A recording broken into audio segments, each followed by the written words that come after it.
Hi guys, hope you all are good. तो बेटा आज के लेक्चर में हम शुरू करने वाले अपना नया चैप्टर इलेक्ट्रिसिटी। ठीक है, इलेक्ट्रिसिटी शुरू करने से पहले बेटा आपको इस चैप्टर के अंदर बेसिक नॉलेज पता होनी चाहिए चार्जेस के बारे में। चार्जेस हमारे पास बेटा कितनी तरीके के होते हैं? Electrons, protons, then neutrons. बेटा इलेक्ट्रॉन्स के ऊपर कौन सा चार्ज होता है? नेगेटिव चार्ज होता है। प्रोटॉन्स के ऊपर बेटा कौन सा चार्ज होता है? Positive charge.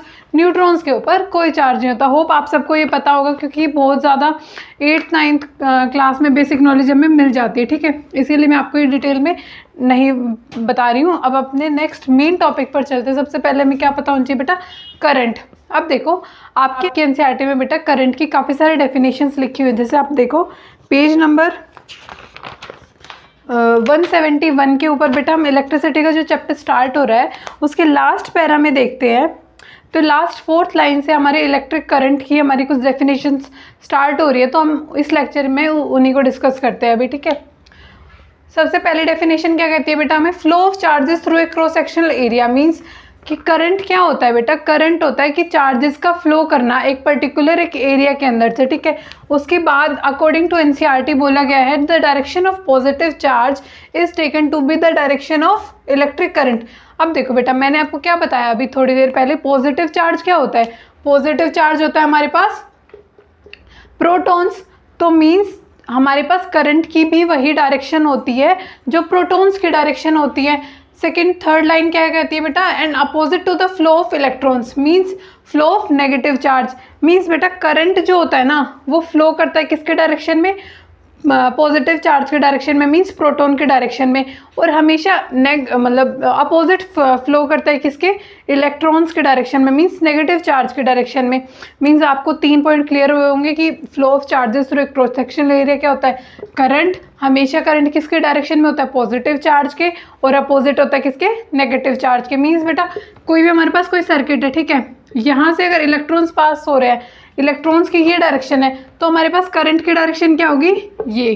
ठीक है, अपोजिट डायरेक्शन होगी इलेक्ट्रॉन्स की और करंट की। ठीक है, उसके बाद बेटा सेकंड चीज़ हमें क्या पता होना चाहिए? Electric circuit.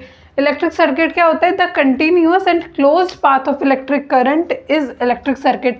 मीन्स जैसे बेटा हमने एक इलेक्ट्रिक सर्किट बनाया, उसके अंदर बल्ब कनेक्ट किया, बैटरी कनेक्ट की, हमने बैटरी को क्लोज कर दिया। बैटरी को क्लोज करने पर हमारे पास जैसे देखो हमने यहाँ पे बल्ब लगा दिया, यहाँ पे हमने की कनेक्ट कर दी और यहाँ पे बस बैटरी। ठीक है, अब यहाँ से ये क्लोज्ड है। ठीक है, क्लोज्ड होने की वजह से अब ये सर्किट जो है ये कंटिन्यूअस है। कंटिन्यूअस है तो मीन्स करंट पास हो रहा है, तो इसी पूरे को क्या बोलेंगे? और ये बल्ब क्या कर जाएगा? ग्लो कर जाएगा। तो इसी पूरे सर्किट को बोलते हैं इलेक्ट्रिक सर्किट। इसी पूरे बात को बोलेंगे हम इलेक्ट्रिक सर्किट। ठीक है, उसके बाद बेटा हमें पता होना चाहिए करंट। करंट को एक फॉर्मूला पढ़ते हैं करंट का। करंट का फॉर्मूला होता है चार्ज अपॉन टाइम। ठीक है बेटा, चार्ज को हम किससे डिनोट करते हैं? Q से। और टाइम को किससे करते हैं बेटा? T से। अब आपको नहीं पता होगा शायद चार्ज की कैसा यूनिट होती है? जो होती है बेटा कूलम्ब्स। और टाइम की कैसा यूनिट होती है? सेकंड्स। ठीक है, तो फिर हमारे पास जो करंट की SI यूनिट आती है वो कूलम्ब्स पर सेकंड आती है। ठीक है, और इसी कूलम पर सेकंड को हम लोग क्या बोलते हैं? एम्पियर। जिसे हम किससे डिनोट करते हैं? A से। मीन्स हमारे से करंट का फॉर्मूला आता है चार्ज अपॉन टाइम। चार्ज को हम डिनोट करते हैं Q से, टाइम को डिनोट करते हैं बेटा T से। और Q मीन्स चार्ज की SI यूनिट होती है हमारे पास कूलम्ब्स और टाइम की SI यूनिट होती है हमारे पास सेकंड्स। तो इसीलिए कूलम्ब्स पर सेकंड को हम लोग बोल देते हैं एम्पियर। और हम बोलते हैं करंट की बेसिकली हम जब न्यूमेरिकल सॉल्व करते हैं तो हम SI यूनिट करंट की A ही लिखते हैं। Means A means ampere, coulomb per second नहीं लिखते हम लोग ज़्यादातर। ठीक है, उसके बाद इसके ऊपर हम एक न्यूमेरिकल करते हैं बेटा। कल देखते हैं। A current of 0.2 ampere is drawn by an filament of bulb of 10 minutes. Find out the amount of charge flown through the circuit. Means बेटा हमें इस क्वेश्चन में क्या दे रखा है? A current of 0.2 ampere means current दे रखा है। और उसके बाद क्या दिया? A filament of bulb for 10 minutes। मतलब एक बल्ब जो होता है फिलामेंट के अंदर, बल्ब का जो फिलामेंट होता है वो ग्लो करता है कितने टाइम के लिए? 10 मिनट्स के लिए। उसके अंदर हमें क्या फाइंड करना है बेटा? चार्ज। तो सबसे पहले बेटा हम क्या करते हैं? सॉल्यूशन करते टाइम सबसे पहले हम लिखते हैं क्या गिवन है हमारे पास? I equals to 0.2 ampere means current हमें दे रखा कितना 0.2 एम्पियर। उसके बाद हमारे पास टाइम दिया था, टाइम 10 मिनट्स दिया था। बेटा मैंने बताया था ऐसा यूनिट में ही हमेशा निकालना है हमें, तो ऐसा यूनिट में मिनट्स में दे रखा तो हमने सेकेंड्स में करना पड़ेगा। 1 minute equals to 60 seconds. Then से हम कन्वर्ट करेंगे तो हमारे पास आ जाएगा 600 सेकेंड्स। ठीक है, उसके बाद बेटा करंट का क्या फॉर्मूला होता है, I equals to Q by T, और यहाँ से हमें चार्ज निकालना है, मीन्स क्यू निकालना है हमें। तो क्यू का फॉर्मूला क्या हो गया, टी इधर गया I क्रॉस टी। ठीक है, उसके बाद हमने वैल्यूज पुट की 0.2 इंटू 600, तो हमारे पास आंसर क्या आता है 120 कूलम्स। ठीक है बेटा, अब नेक्स्ट कुछ और न्यूमेरिकल्स हम डिस्कस करते हैं, उससे पहले हम डिस्कस करते हैं करंट की ऐसा यूनिट एम्पियर, उसकी क्या डेफिनेशन होती है, क्योंकि बेटा एग्जाम के पॉइंट ऑफ व्यू से वो काफ़ी इंपॉर्टेंट क्वेश्चन बन सकता है, आपको ऐसा यूनिट्स डिफाइन करनी आ सकती है। ठीक है, एम्पियर क्या होता है बेटा, flow of 1 coulomb of charge पर सेकेंड, मीन्स एक सेकेंड के अंदर एक सर्किट के अंदर कितना कूलम ऑफ चार्ज पास हो रहा है, मीन्स 1 कूलम ऑफ चार्ज जितनी सेकेंड के अंदर पास होगा उसे हम लोग क्या बोलते हैं, एम्पियर। ठीक है, उसके बाद एक दूसरी टर्म आती है बेटा एमीटर। एमीटर क्या होता है बेटा, हम जैसे करंट एक सर्किट के अंदर फ्लो करता है, लेकिन उस करंट को हम लोग पता करेंगे ना कि कैसे कितना फ्लो कर रहा है, उसको कैसे मेज़र करेंगे, तो उसके लिए हम एक इंस्ट्रूमेंट को यूज़ करते हैं जो क्या होता है एमीटर। देखो क्या लिखा है मैंने, device use to measure current, means ammeter एक ऐसा डिवाइस है जो करंट को मेजर करता है। ठीक है, always connected in series in A electric circuit, means एक इलेक्ट्रिक सर्किट के अंदर जब भी हम एमीटर को कनेक्ट करेंगे तो हम हमेशा उसको सीरीज में कनेक्ट करेंगे। जैसे हमने यहाँ पे एक बल्ब लिया, ठीक है, और इसको एक बैटरी,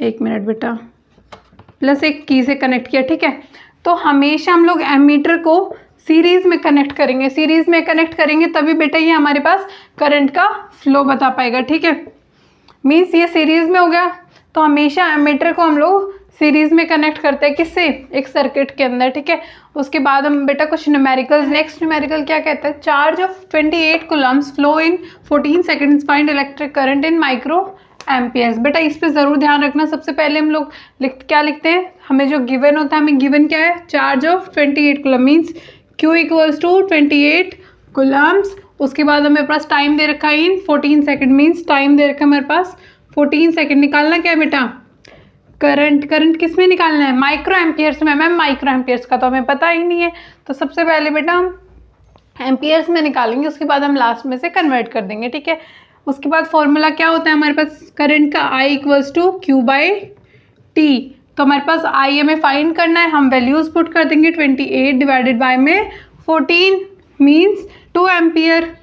हमारे पास बेटा करंट कितना आ गया, 2 एम्पियर्स हमारे पास क्या आ जाता है, करंट आ जाता है। और फिर आप मुझे एक बात बताओ, 1 माइक्रो एम्पियर इक्वल्स टू, ये पॉइंट नोट करने वाला है बेटा, 1 micro amperes equals to 10⁻⁻6 amperes, means 1 micro amperes equals to 10⁻⁻6 ampere. एक बात और बेटा, एक यूनिट और, 1 mega ampere equals to 10⁻³ ampere. 2 units आपको याद रखनी है, एनसीईआरटी में भी 2 ही गिवन है। 1 micro ampere equals to 10⁻⁻6 ampere, 1 mega ampere equals to 10⁻³ ampere. आप इसे अपने नोट्स में ज़रूर नोट डाउन कर लेना, क्योंकि बेटा न्यूमेरिकल्स सिर्फ इसी चीज़ के ऊपर घुमाए जाते हैं, बाकी कोई भी चीज़ डिफ़िकल्ट नहीं होती है। ठीक है, तो उसके बाद बेटा मैंने आपको बता दिया, हमने एम्पियर में निकाल लिया करंट। उसके बाद हम क्या कर देंगे, इसको कन्वर्ट कर देंगे किसके अंदर, माइक्रो एम्पियर के अंदर। 2 × 10⁻6 ampere micro amperes is our answer. ठीक है बेटा, उसके बाद हम नेक्स्ट क्वेश्चन पर आते हैं। बेटा नेक्स्ट क्वेश्चन हमें क्या कहता है, सबसे पहले बेटा मैंने आपको 2 न्यूमेरिकल सब प्रैक्टिस करा दिए हैं, आप एक बार इसका स्क्रीनशॉट ले, वीडियो को पॉज कर एक बार खुद से ट्राई करके देखें कि आपको कॉन्सेप्ट क्लियर हो रहा है या नहीं हो रहा है। अब देखो बेटा हम इसे डिस्कस करते हैं। ठीक है, current flows through a circuit of 2 mega amperes in 20 seconds. अब हमें क्या निकालना है बेटा, चार्ज फाइंड आउट करना है। देखो करंट हमें कितना दिया है, 2 मेगा एम्पियर्स, इसको हम एम्पियर में कन्वर्ट करेंगे। एम्पियर में क्या हो जाएगा, 2 × 10⁻³ एम्पियर्स। बेटा टाइम कितना आ गया हमारे पास, 20 सेकेंड्स। अब इसको बेटा हम फॉर्मूले में पुट करेंगे, फॉर्मूले से हमें क्या निकालना है, क्यू निकालना है। तो ये क्या हो जाएगा, I क्रॉस टी। तो हम वैल्यूज पुट करेंगे बेटा, 2 × 10⁻³ इंटू 20, हमारे पास क्या आता है 40 into 10⁻³ means 0.04 coulombs is our answer.